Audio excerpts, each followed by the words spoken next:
ബിന്ദു പത്മനാഭൻ കേസിൽ ഒരു വെളിപ്പെടുത്തൽ വരികയാണ്. അത് ബിന്ദു കൊല്ലപ്പെട്ടു എന്നുള്ള വെളിപ്പെടുത്തൽ വരുന്നത് വീട്ടമ്മ അയൽവാസിയുടെ ഒരു വെളിപ്പെടുത്തലാണ്. ശശികലയുടെ ഗുരുതര വെളിപ്പെടുത്തൽ 24-നോട്. ഇവള് മഹാകുഴപ്പക്കാരത്തിയായിരുന്നു. ഞങ്ങളുടെയൊക്കെ കൂടെ ഇരുന്ന് മദ്യപിച്ചിട്ടുണ്ട്. അവളുടെ വസ്തു വിൽപ്പന സംബന്ധമായിട്ടൊക്കെ ഞാൻ ഇടപെട്ടതാണ് എന്നൊക്കെ പറഞ്ഞു. അപ്പോഴും എങ്ങനെ പരിചയപ്പെട്ടെന്ന് ചോദിച്ചപ്പോഴത്തേക്ക് സോഡാപ്പനപ്പനാണ് കൊണ്ടുപോയി പരിചയപ്പെടുത്തിയത്, ബിന്ദുവിനെ പരിചയപ്പെടുത്തിയത്.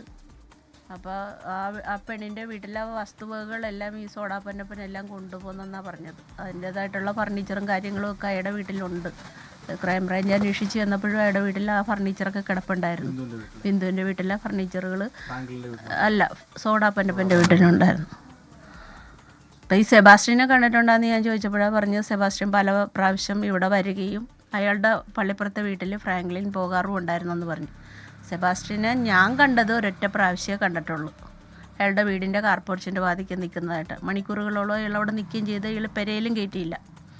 അന്ന് മാത്രമേ ഞാൻ കണ്ടിട്ടുള്ളൂ. പക്ഷേ ഫ്രാങ്ക്ലിൻ എന്നോട് പറയുമ്പോഴത്തേക്ക് പലാവർത്തി ഇവിടെ വന്നിട്ടുണ്ട്, ഫ്രാങ്ക്ലിൻ്റെ വീട്ടിൽ വന്നിട്ടുണ്ട്, ഫ്രാങ്ക്ലിൻ പലാവർത്തി പള്ളിപ്പുറത്തെ വീട്ടിലും പോയിട്ടുണ്ടെന്നാണ് പറയണത്. അവര് റിയൽ എസ്റ്റേറ്റ് റിയൽ എസ്റ്റേറ്റ് ഇതിൻ്റെ പിന്നിലൊക്കെ ഒത്തിരി ആൾക്കാർ വേറെ ഉണ്ടെന്നുള്ളതാണ് എൻ്റെ ഒരു സംശയം. ഒത്തിരി ആൾക്കാരുണ്ട്. ഒരു ഗ്യാങ്ങായിട്ട് ഇവർ പ്രവർത്തിക്കുന്നുണ്ട്. ഇവർ സകല തെളിവുകളും ഇവർ മൂടി വെക്കുന്നതാണ്. ഇവർ ഇപ്പം എനിക്ക് മനസ്സിലാകുന്ന, ഞാൻ എല്ലാ ചാനലിലും ഈ വാർത്ത വന്നതിന് ശേഷം ഞാൻ എല്ലാ ചാനലും ഇങ്ങനെ എല്ലാം കാണുന്നുണ്ട്. ആ കാണുന്നതിലൊക്കെ പറയുന്നത് ഇയാൾ പ്രതികരിക്കുന്നില്ല. അതേ ഒരു മൈൻഡ് തന്നെയാണ് ഫ്രാങ്ക്ലും. എന്തൊക്കെ ചെയ്താലും അയാളും പ്രതികരിക്കത്തില്ല. പോലീസിൽ നമ്മുടെ കയ്യിൽ തെളിവില്ല. ബാഗുകൊണ്ട് പറഞ്ഞു തന്നെയാണ്.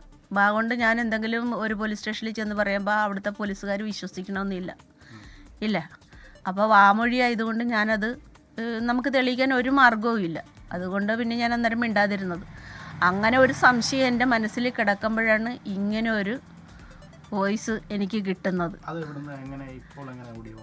അത് എൻ്റെ വസ്തു എടുക്കാനായിട്ട് സോഡാപ്പനപ്പം വന്നു 2021 എൻ്റെ വസ്തു വിൽക്കാനായിട്ട് പിന്നെ വെച്ചപ്പോഴത്തേക്ക് അവസാന സമയത്ത് സോഡാപ്പനപ്പൻ സുമേഷ് എന്ന് പറയുന്ന ഒരു ബ്രോക്കറേയും കൊണ്ട് എൻ്റെ വീട്ടിൽ വന്ന് 31 ലക്ഷം രൂപയ്ക്ക് കച്ചവടം ഉറപ്പിച്ച് 1000 രൂപ ടോക്കണും തന്നു.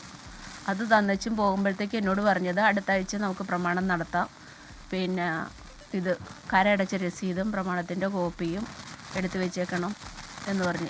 എല്ലാ രേഖകളും എടുത്തു വെച്ചേക്കണം, നമുക്ക് അടുത്ത ആഴ്ച പ്രമാണം നടത്താം, എഗ്രിമെൻറ്റ് വേണ്ട എന്ന് പറഞ്ഞു. ശരിയെന്ന് പറഞ്ഞു. ഒരാഴ്ച കഴിഞ്ഞ് 2 ആഴ്ച കഴിഞ്ഞിട്ടും ആളില്ലാതെ വന്നപ്പോൾ ഞാൻ സോഡാപ്പനപ്പനെ വിളിച്ച് ഞാൻ ചോദിച്ചു, ചേട്ടാ ഇങ്ങനെ കൊച്ചിൻ്റെ കല്യാണമൊക്കെയാണ്, എനിക്ക് പൈസ വേണം, നിങ്ങൾ എടുക്കില്ലെന്നുണ്ടെങ്കിൽ അത് പറ, ഞങ്ങൾ വേറെ ആൾക്കാരെ നോക്കിക്കോളാം എന്ന് പറഞ്ഞു. അങ്ങനെയൊന്നുമില്ല, ഒരു കുഞ്ഞിൻ്റെ കാര്യമല്ലേ, ഒക്കെ കാശുണ്ട്. സുമേഷിൻ്റെ കയ്യിൽ ഇഷ്ടംപോലെ പൈസ ഉള്ളതാണ്, അവന് ഇഷ്ടംപോലെ പണമുണ്ട് അവൻ്റെ കയ്യിൽ. അതുകൊണ്ട് പിന്നെ നമുക്ക് വേണമെങ്കിൽ ഞാൻ വണ്ടി വിളിച്ചുകൊണ്ട് വരാം, നമുക്ക് സുമേഷിൻ്റെ വീട്ടിൽ ചെന്ന് അവനോട്ട് സംസാരിച്ച് പൈസയും മേടിച്ചുകൊണ്ട് പോരാമെന്ന് പറഞ്ഞു. ഞാനങ്ങനെ പോയിരുന്നെങ്കിൽ ഇപ്പം എനിക്കും ഇങ്ങനെ സംഭവിക്കുമായിരുന്നു എന്ന് എൻ്റെ മനസ്സിപ്പോൾ പറയണം, എൻ്റെ വീട്ടിലുള്ളവരും പറയണം.